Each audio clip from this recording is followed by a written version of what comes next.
महंगी बिजली के झटके देने वाली मुस्लिम लीग नून अवाम की हमदर्दी समेटने आ गई। नवाज शरीफ आएंगे, आपकी किस्मत बदलेंगे। मैं अपने कपड़े बेचूंगा, मैं पैसे दूंगा, कपड़े बेच दूंगा, महल बेच कर देना, मैं अपने कपड़े फाड़ दूंगा।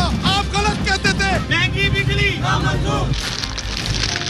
लोग कसम खुदा की इनको मारेंगे, नहीं लोग रुकेंगे। आप देते नहीं है, बिजली काटने आते हैं, बिजली से बिल ज्यादा आ गए। नून लीग ने आग लगाई। कौम के दुखों और जख्मों पर मरहम रखना चाहते हैं। इत्तेहाद पाकिस्तान को दोबारा तामीर करेगा। कराची ता खैबर यही है दुहाई।